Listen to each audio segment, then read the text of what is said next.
আজকেও আমি চলে আসছি কিন্তু জিজ্ঞেস করতে কি হচ্ছে, কি খাচ্ছ এখন? খাবার নিয়ে খেতে বসেছে। দুপুরবেলার খাবার আজকে সানডে না, স্পেশাল খাবার। কি কি আছে গো মেনুতে? আজকে দেখো ভাত আছে, ফার্স্টে ভাত আচ্ছা সুন্দর করে সাজিয়ে দিয়েছে, তাতে আমার লেবু আর লেবু আছে, লঙ্কা আছে, তার সাথে এখানে আছে চিংড়ি আছে, চিংড়ি দিয়ে ফুলকপি বলছি সরি, পটল দিয়ে আলু দিয়ে তরকারি আছে, পটল আলু চিংড়ির তরকারি। আর এখানে আছে মোস্ট ফেভারিট আমার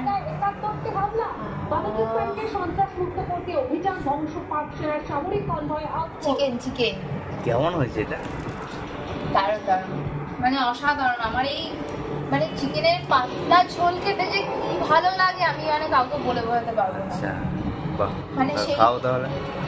আর তার সাথে আছে একদম থালা ভর্তি করা আও শাবাশ, সেই একদম হিমসাগর, গাছপাকা হিমসাগর। ঠিক আছে তাহলে খাওয়া শুরুই করে দাও, আর বেলা করে দাও। হিমসাগরগুলো যা মিষ্টি না, অসাধারণ। এখন আমাকে আম খায় নাকি পরে? আগে আম খাচ্ছি না, ঠিক আছে বলছি। ঠিক আছে, ওকে।